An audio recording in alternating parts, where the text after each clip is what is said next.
अस्सलाम वालेकुम students. Chemistry class second year का जो हमारा टॉपिक है इसमें हम डिस्कस कर रहे थे नाइट्रोजन एंड इट्स कंपाउंड्स। तो इसमें हमने नाइट्रोजन के कंपाउंड दो देखे। हमारे पास एक था नाइट्रोजन डाइनाइट्रोजन ऑक्साइड और उसे कहते हैं नाइट्रस ऑक्साइड। जो सेकंड था वो था हमारे पास नाइट्रिक ऑक्साइड, इसे हम कहते हैं NO। और जो अब हमने डिस्कस करना है वो है हमारे पास नाइट्रोजन डाइऑक्साइड NO2 और इसे कहते हैं नाइट्रोजन पर ऑक्साइड। हमने पहले इसकी प्रिपरेशन देखनी है कि हम इसको कैसे प्रिपेयर कर सकते हैं। प्रिपरेशन के लिए वो कहते हैं कि इसमें आप इसको प्रिपेयर करते हैं। लेड नाइट्रेट है आपके पास, जब आपने उसको हीट करना है तो वो डीकम्पोज होकर डिफरेंट प्रोडक्ट्स के अंदर कन्वर्ट हो जाएगा। जब वो डिफरेंट प्रोडक्ट्स बनेगी तो उनमें आपके पास ये क्या होगा, nitrogen dioxide lead nitrate PbNO3 twice lead nitrate है।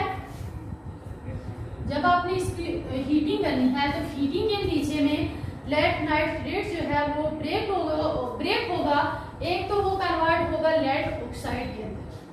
सेकंड जो चीज आपके पास बनेगी वो होगी नाइट्रोजन डाइऑक्साइड। और उसके साथ साथ आपके पास जो थर्ड है वो है ऑक्सीजन गैस। ये सारी आपके पास किस फॉर्म में है, गैसियस फॉर्म में ऑक्साइड वाले। सो ये आपके पास क्या है, सॉलिड ऑक्साइड है लेड ऑक्साइड। उसके बाद नाइट्रोजन ऑक्साइड NO2 और साथ उसके ऑक्सीजन गैस। तो फर्स्ट इसकी मेथड का प्रिपरेशन का जो सिंपल मेथड है कि लेड नाइट्रेट को आपने हीट करना है, उसकी डीकम्पोजिशन होगी। डीकम्पोजिशन के नतीजे में वो कन्वर्ट होगा लेड ऑक्साइड के अंदर और उसके साथ लेड नाइट्रोजन डाइऑक्साइड और इसके साथ ऑक्सीजन। सेकंड जो मेथड है वो है आपके पास कि आपने क्या करना है, इसका रिएक्शन करवाना है नाइट्रोजन कॉपर। जो कॉपर है उसका आपने रिएक्शन करवाना है कंसंट्रेटेड नाइट्रिक एसिड के साथ। पीछे जो आपने डाइनाइट्रोजन ऑक्साइड या नाइट्रोजन ऑक्साइड जो पढ़ा था उसमें भी आपने मेटल का रिएक्शन करवाया था नाइट्रिक एसिड के साथ। लेकिन उसमें आपने जो नाइट्रिक एसिड लिया था वो आपके पास किस फॉर्म में था, डाइल्यूट फॉर्म में। लेकिन यहाँ पे आपने जो नाइट्रिक एसिड लेना है वो कंसंट्रेटेड फॉर्म में होगा। प्रोडक्ट्स में आपके पास वही नाइट्रेट बनेगा, वाटर बनेगा और उसके साथ नाइट्रोजन डाइऑक्साइड। तो यहाँ पे हमारे पास जो मेटल है वो कॉपर है, इसका आपने रिएक्शन करवाना है कंसंट्रेटेड नाइट्रिक एसिड HNO3 के साथ। जब कॉपर कंसंट्रेटेड नाइट्रिक एसिड के साथ रिएक्ट करेगी तो ये कन्वर्ट हो जाएगी किसके अंदर, कॉपर नाइट्रेट के अंदर। और उसके साथ आपके पास HNO3 किस फॉर्म में है, कंसंट्रेटेड। ये आपने साथ मेंशन करना है, डाइल्यूट फॉर्म में है, कंसंट्रेटेड है, सॉलिड है, लिक्विड है या गैस है। तो ये कंसंट्रेटेड फॉर्म में है। एक तो आपके पास क्या चीज बनेगी, कॉपर नाइट्रेट और इसके साथ आपके पास वाटर बनेगा H2O और इसके साथ साथ आपने जो चीज प्रिपेयर करनी है वो है आपके पास नाइट्रोजन डाइऑक्साइड गैस NO2। तो ये दो मेथड थे प्रिपरेशन के नाइट्रोजन डाइऑक्साइड की। फर्स्ट लेड नाइट्रेट की डीकम्पोजिशन से आपके पास नाइट्रोजन डाइऑक्साइड बनेगा और जो सेकंड मेथड है वो आपने क्या करना है कि कॉपर का रिएक्शन करवाना है किसके साथ, कंसंट्रेटेड नाइट्रिक एसिड के साथ। तो बाकी जो दो प्रोडक्ट्स हैं वो तीनों में सेम है जब आप नाइट्रिक एसिड के साथ रिएक्शन करवा रहे हैं। लेकिन जो थर्ड है यानी कि जो चीज आप बना रहे हो वो तीसरी वही होगी। यहाँ पे आपने नाइट्रोजन डाइऑक्साइड बनाया तो इधर भी आपके पास वो है। जहाँ पे आपने नाइट्रोजन ऑक्साइड बनाया तो कॉपर और एसिड का रिएक्शन होगा तो वो नाइट्रोजन ऑक्साइड होगा। इसको आपने कंपेयर करके स्टडी करना। नेक्स्ट इनकी प्रॉपर्टीज हैं, नाइट्रोजन डाइऑक्साइड की कुछ प्रॉपर्टीज हैं। जैसे आपने नाइट्रोजन ऑक्साइड और डाइनाइट्रोजन ऑक्साइड की प्रॉपर्टीज देखी कि आपके पास वो कलरलेस गैसेस थी। लेकिन यहाँ पे आपके पास जो नाइट्रोजन डाइऑक्साइड है ये रेडिश ब्राउन कलर की गैस है।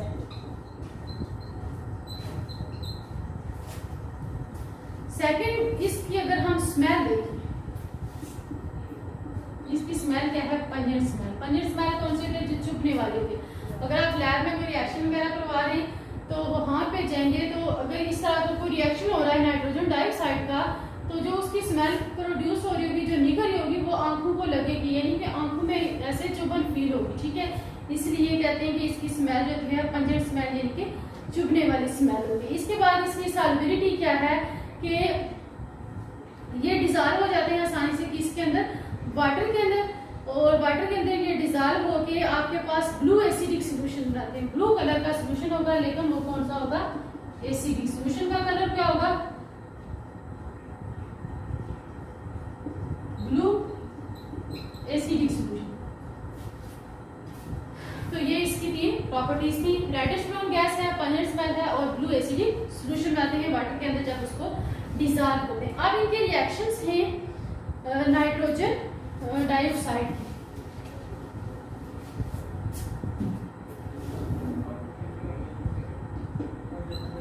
पहला इसका जो रिएक्शन है वो कहते हैं कि नाइट्रोजन डाइऑक्साइड आपके पास जो है NO2, जब आप इसको कूल करते हैं तो ये कन्वर्ट हो जाता है NO2 जो है, जब आपने इसकी कूलिंग की, कूलिंग के नतीजे में ये येलो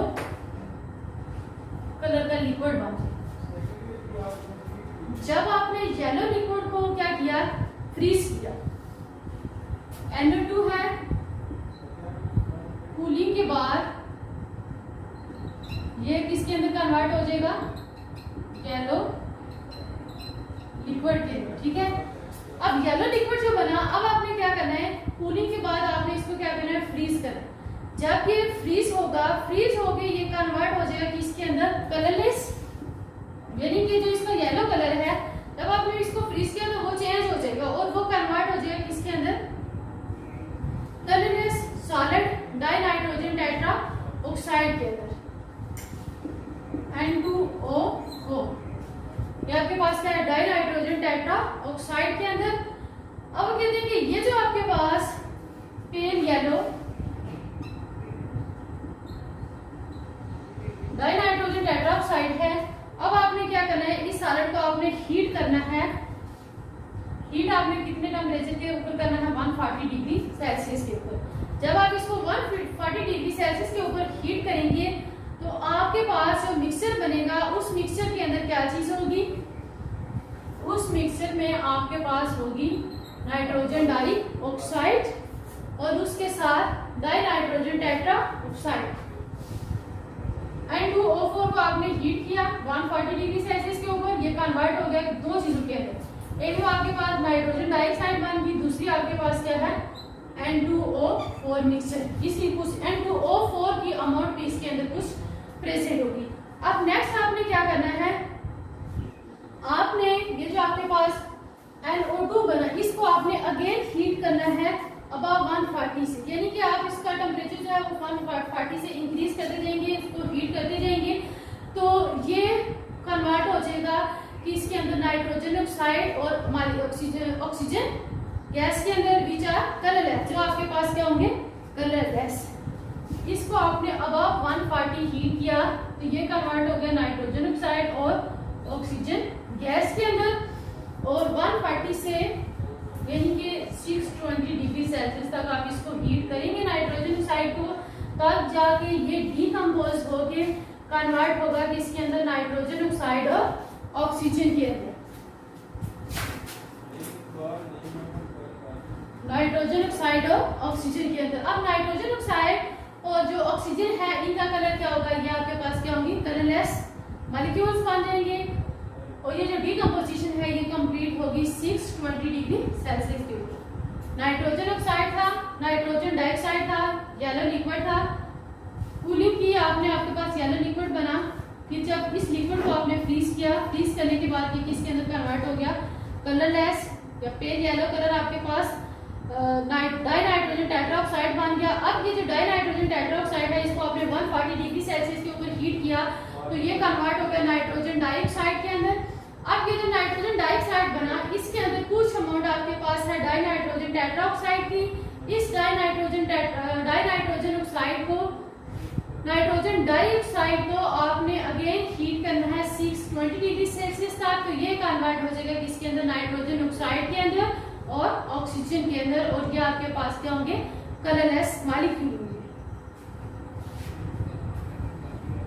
अब कहते हैं कि कुछ एलिमेंट्स हैं आपके पास, जैसे कि आपके पास नेक्स्ट इसका जो रिएक्शन है वो है आपके पास reaction with phosphorus, carbon, potassium वगैरह के साथ। अब कहते हैं कि जैसे कि आपके पास फास्फोरस है, पोटाशियम है या कार्बन है, अगर इनकी कंटिन्यू बर्निंग हो किसके अंदर, नाइट्रोजन ऑक्साइड के अंदर, तो ये क्या चीज देते हैं आपको, ऑक्सीजन देते हैं जब इनकी डीकंपोजिशन होगी।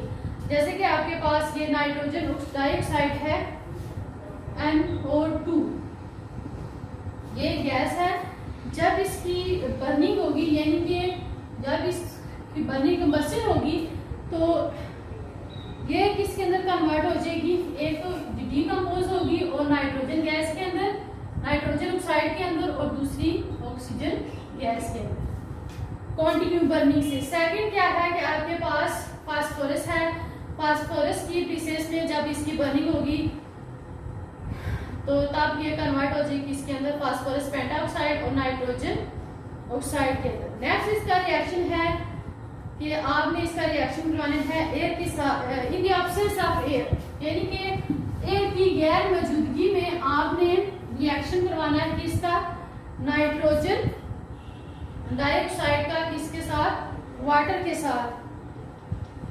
जब ये वाटर के साथ रिएक्ट करेगी तो ये कन्वर्ट हो जाएगी किसके अंदर, या तो आपके पास नाइट्रिक एसिड बनेगा और सेकंड आपके पास क्या चीज बनेगी, nitrous acid. Absence of air यानी कि एयर की गैर मौजूदगी में जब आपने इसका रिएक्शन करवाना है किसका, नाइट्रोजन डाइऑक्साइड का, तो वाटर के साथ रिएक्ट करेगा तो ये किसके अंदर कन्वर्ट होगा, एक तो आपके पास नाइट्रिक एसिड HNO3 जो कॉमनली यूज किया जाता है लैब के अंदर, और दूसरा आपके पास क्या चीज बनेगी, नाइट्रस एसिड HNO2। एक नाइट्रिक एसिड है और दूसरा नाइट्रस एसिड है।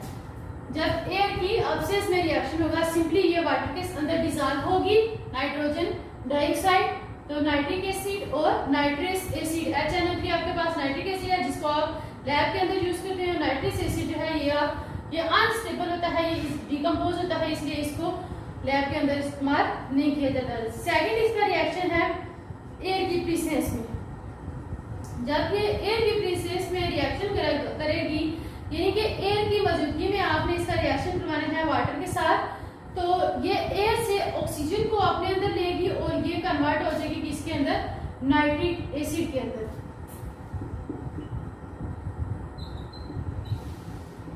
प्रेजेंस ऑफ एयर, पहले था एयर की एब्सेंस में एयर की गैर मौजूदगी, अब एयर की मौजूदगी में जब आपने इसका रिएक्शन करवाना है NO2 का, नाइट्रोजन डाइऑक्साइड का, वाटर के साथ,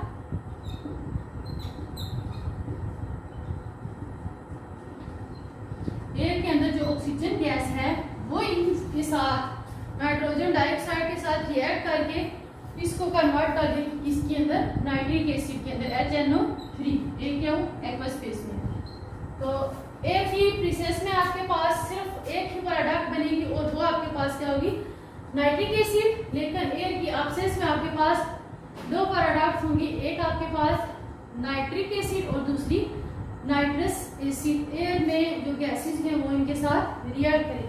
अब नेक्स्ट इसका रिएक्शन है कि आपके पास जब आपने नाइट्रोजन डाइऑक्साइड का रिएक्शन करवाना है अल्कीन्स के साथ, इनके बेस स्ट्रॉन्ग अल्कीन, यहाँ पे उन्होंने जो बेस लेनी है वो कौन सी है, स्ट्रॉन्ग बेस के साथ जब ये रिएक्ट करेंगी तो मिक्सचर में आपके पास दो चीजें बनेंगी, एक आपके पास नाइट्रेट बनेगा और दूसरा आपके पास नाइट्राइट।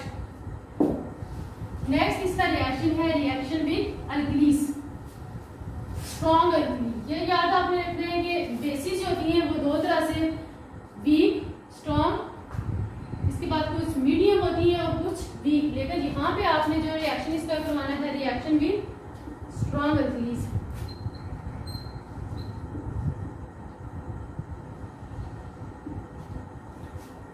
तो अल्कीन्स यहाँ पे जो आपके पास है सोडियम हाइड्रोक्साइड, आपको पता है कि ये एक स्ट्रॉन्ग बेस है, इसका फार्मूला आपके पास क्या है, NaOH। सोडियम हाइड्रोक्साइड जो है, जब आपने इसका रिएक्शन करवाना है नाइट्रोजन डाइऑक्साइड के साथ, NO2 के साथ, ये आपके पास सोडियम हाइड्रोक्साइड जो है ये सॉलिड फॉर्म में है। पहले आपने इसका सॉल्यूशन प्रिपेयर करना है, यानी कि वाटर के अंदर आपने इसका सॉल्यूशन प्रिपेयर किया, तो जब ये रिएक्ट करेगा कि इसके साथ नाइट्रोजन डाइऑक्साइड के अंदर, तो मिक्सचर में आपके पास दो चीजें बनेगी। एक आपके पास सोडियम नाइट्रेट बनेगा NaNO3, और सेकंड आपके पास जो है वो सोडियम नाइट्राइट। NaNO3 आपके पास क्या है, सोडियम नाइट्रेट, और NaNO2 जो आपके पास है सोडियम नाइट्राइट, और उसके साथ वाटर जो आपने यूज किया था एल्कली को डिसॉल्व करने के लिए। इनके अंदर भी वाटर की कुछ अमाउंट होगी। सेकंड उन्होंने जो रिएक्शन कराया वो है आपके पास जो एल्कली है वो आपके पास है पोटेशियम हाइड्रोक्साइड। तो सेम इसी तरह वहां पे आपके पास सोडियम की जगह पोटेशियम नाइट्रेट होगा, और सोडियम की जगह पोटेशियम नाइट्राइट होगा, और साथ वाटर। नेक्स्ट इसका जो लास्ट वाला रिएक्शन है वो रिएक्शन है reaction as a strong oxidising agent. कि आपके पास जो नाइट्रोजन डाइऑक्साइड है ये कैसे बिहेव करती है, ये बिहेव करती है as a strong oxidising agent, strong oxidising agent.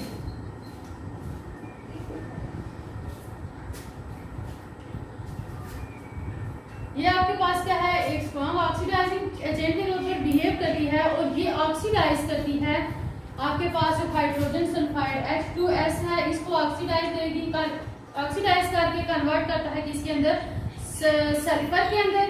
इसके बाद आपके पास फेरस सल्फेट है FeSO4, इसको ऑक्सीडाइज करके ये कन्वर्ट करती है फेरिक सल्फेट के अंदर FeSO3। इसके बाद आपके पास जो लास्ट वाला है, ये आपके पास जो आयोडाइड है, पोटेशियम आयोडाइड, उसको ये ऑक्सीडाइज करके उसको कन्वर्ट कर देता है आयोडाइड के अंदर। अब कहते हैं कि आपके पास ये जो नाइट्रोजन डाइऑक्साइड है ये स्ट्रॉन्ग ऑक्सीडाइजिंग एजेंट के तौर पर एक्ट कर रहा है। तो इसमें देखें कि आपके पास जब इसने हाइड्रोजन सल्फाइड के साथ रिएक्ट किया तो हाइड्रोजन सल्फाइड को ऑक्सीडाइज करके इसने सल्फर के अंदर कन्वर्ट किया, और उसके साथ आपके पास वाटर और साथ नाइट्रोजन ऑक्साइड बना। सेकंड इसने क्या किया, नाइट्रोजन डाइऑक्साइड ने फेरस सल्फेट के साथ रिएक्ट करके फेरस सल्फेट को ऑक्सीडाइज करके उसको कन्वर्ट कर दिया फेरिक सल्फेट FeSO3 के अंदर, और उसके बाद जो आपके पास पोटेशियम आयोडाइड है उसको उसने कन्वर्ट कर दिया इसके अंदर आयोडाइड के अंदर। तो ये थे रिएक्शन नाइट्रोजन डाइऑक्साइड। हमने 3 कंपाउंड पढ़े नाइट्रोजन के, टोटल 5 थे, उनमें से हमने 3 को डिस्कस किया, nitrogen dinitrogen oxide, nitrogen oxide और नाइट्रोजन डाइऑक्साइड। तो इनकी प्रिपरेशन के मेथड थे, इनकी कुछ प्रॉपर्टीज थी, और साथ इनके रिएक्शंस थे। इनको आपने कंपेयर करके पढ़ना है, तभी जाके ये आपको याद रहेंगे। ठीक है, अल्लाह हाफिज़।